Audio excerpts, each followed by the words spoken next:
அது மழைக்காலம். தினமும் மாலை நேரமா மழை பெய்துகிட்டே இருந்துச்சு.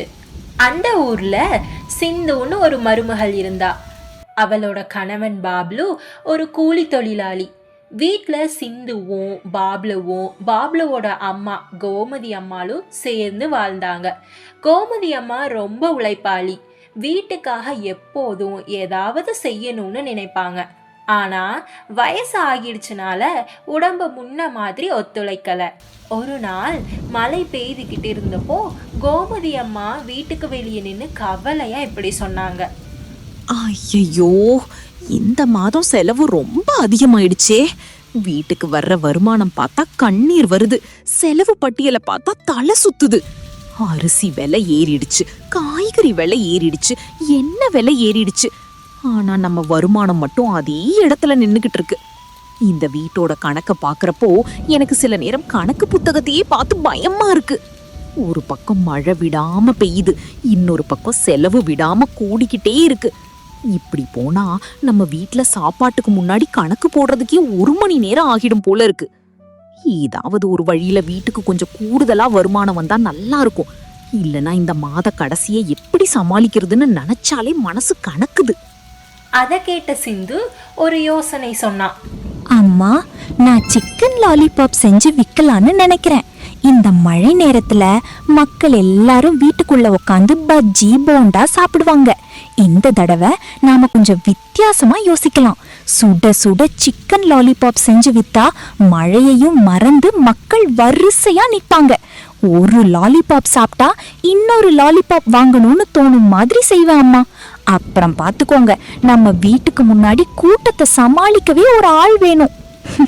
கோமதி அம்மாளுக்கு அந்த யோசனை ரொம்ப பிடிச்சிருந்தது.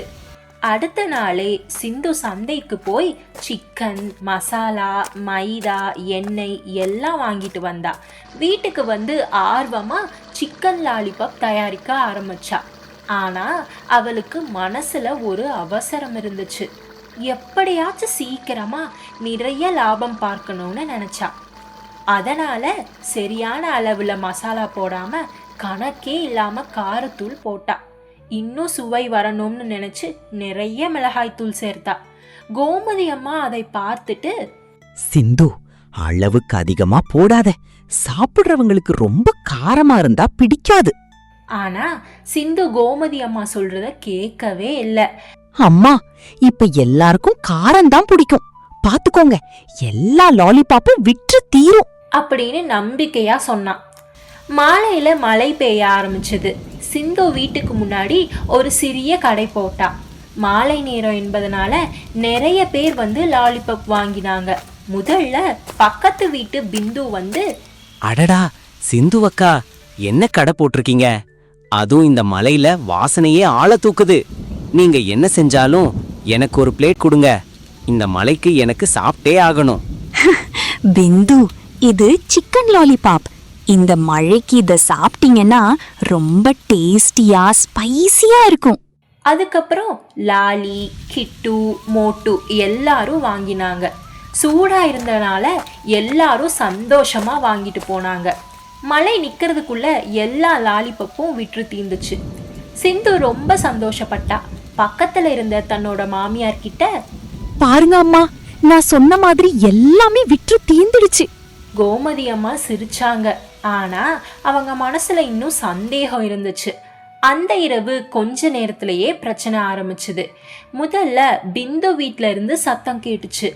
அவனுக்கு வாய் முழுக்க எரிச்சலா இருந்தது. அடுத்ததா லாலி நிறைய தண்ணி குடிச்சிட்டு இருந்தான்.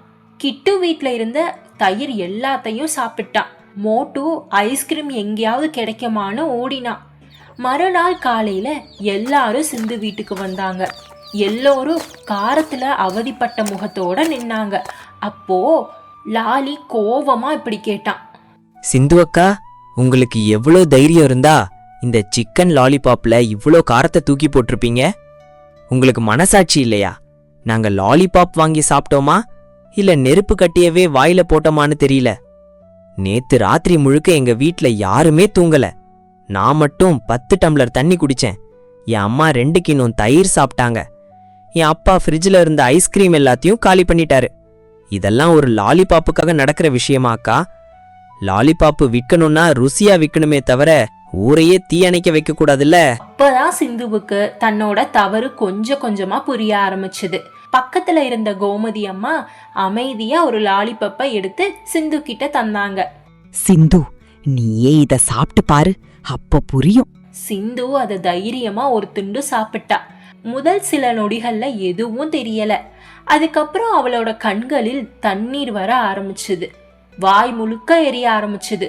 உடனே வீட்டுக்குள்ள ஓடி போய் தண்ணி குடிச்சா. அதுவும் சரியாகல. தயிர் சாப்பிட்டும் பார்த்தா, அதுவும் போதல. கடைசியில பால் குடிச்ச பிறகுதான் கொஞ்சம் நிம்மதி கிடைச்சது. அதை பார்த்து எல்லாருமே சிரிச்சாங்க. சிந்துவும் தன்னோட தவற ஒத்துக்கிட்டா. அம்மா, நீங்க சொன்னதை கேட்காம போனது என் தவறு. அளவுக்கு அதிகமா காரம் போட்டுட்டேன். அப்போ கோமதி அம்மா அவளை திட்டல. அமைதியா ஒரே ஒரு அறிவுரை மட்டும்தான் சொன்னாங்க. எந்த வேலையிலயும் அவசரம் கூடாது. லாபம் மட்டும் நினைச்சா போதாது. வாங்குறவங்க திருப்தியா இருக்கணும். அந்த வார்த்தைகள் சிந்துவோட மனசுல பதிஞ்சுச்சு. அடுத்த சில நாட்கள் சிந்து புதிய ரெசிபிய முயற்சி பண்ணனா. கோமதி அம்மாவும் அவளுக்கு உதவி பண்ணாங்க. சரியான அளவுல மசாலா போட்டாங்க, சரியான அளவுல உப்பு சேர்த்தாங்க. ஒவ்வொரு லாலிபப்பையும் ருசி பார்த்து தயாரிச்சாங்க. அடுத்த மழை நாளில் மறுபடியும் கடை திறந்தாங்க. இந்த தடவை மக்கள் கொஞ்சம் தயக்கத்தோட வந்தாங்க. ஆனா சுவை பார்த்த உடனே எல்லாரும் ஆச்சரியப்பட்டாங்க. கூட்டத்துல இருந்த பப்ளு இப்படி சொன்னான். சிந்து அக்கா, லாலிபாப் ரொம்ப ருசியா இருக்கு. காரமும் சரியான அளவுல இருக்கு.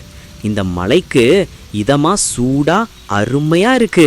அந்த செய்தி ஊர்ல வேகமா பரவுச்சு. அடுத்தடுத்த நாட்களில் வியாபாரம் நல்லா வளர ஆரம்பிச்சுது. பிந்து தன்னோட நண்பர்களை கூட்டிட்டு வந்தான். லாலி தன்னோட உறவினர்களை அழைச்சிட்டு வந்தான். மோட்டு பள்ளிக்கூட நண்பர்களை கூட்டிட்டு வந்தான். சிறு காலத்திலேயே சிந்துவோட சிக்கன் லாலிபப் ஊர்ல பிரபலமாயிடுச்சு. வியாபாரம் வளர்ந்ததும் சிந்து முதல்ல செய்த வேலை கோமதி அம்மாளுக்கு ஒரு புதிய நாற்காலி வாங்கி கொடுத்தா. அதை பார்த்த கோமதி அம்மா ரொம்ப சந்தோஷப்பட்டாங்க. அப்ப கோமதி அம்மா சிரிச்சுக்கிட்டே, சிந்து, அறிவுரை மட்டும் போதாதுமா. அத மனசுல வச்சு கேட்டு அதன்படி செயல்பட்டதாலதான் இந்த வெற்றி கிடைச்சிருக்கு. முதல் தடவை தவறு நடந்தப்போ மனசு உடைஞ்சு போகாம அத ஒரு பாடமா எடுத்துக்கிட்ட. அதுதான் உன்னோட பெரிய பலம். இன்று மக்களும் சிக்கன் லாலிபாப்ப வாங்கி ரசிக்கிறாங்கன்னா அதுக்கு காரணம் உன் உழைப்பும் பொறுமையும் மாற்றத்தை ஏற்றுக்கிட்ட மனசும் தான். வாழ்க்கையில யாரும் முதல் முயற்சியிலேயே வெற்றி அடைய மாட்டாங்கம்மா. ஆனா தவறிலிருந்து கற்றுக்கிட்டு முன்னேறவங்க தான் கடைசியில ஜெயிப்பாங்க. இன்று உன்னை பார்த்தா எனக்கு ரொம்ப பெருமையா இருக்குமா. அந்த நாளுக்கு பிறகு சிந்து எப்போதும் எந்த வேலையும் அளவோடு பொறுமையோடு செய்ய ஆரம்பிச்சா. மழை பெய்யும் ஒவ்வொரு நாளும் அவங்க வீட்டுக்கு முன்னாடி மக்கள் கூட்டம் அதிகமா இருந்தது. சிக்கன் லாலிபப் வாங்க வந்தவங்க சுவையோட சேர்த்து சிந்து கோமதி அம்மா இருவர்களுடைய அன்பையும் ரசிச்சுக்கிட்டே போவாங்க. இந்த கதை சொல்ல வர நீதி என்னன்னா, அனுபவம் உள்ளவர்களின் அறிவுரையை மதித்து எந்த வேலையையும் அளவோடும் பொறுமையோடும் செய்தால்தான் நிலையான வெற்றி கிடைக்கும். இந்த வீடியோ உங்களுக்கு பிடிச்சிருந்தா லைக் பண்ணுங்க. விடி டைரிஸ் சேனலை மறக்காம சப்ஸ்கிரைப் பண்ணுங்க. பாய்.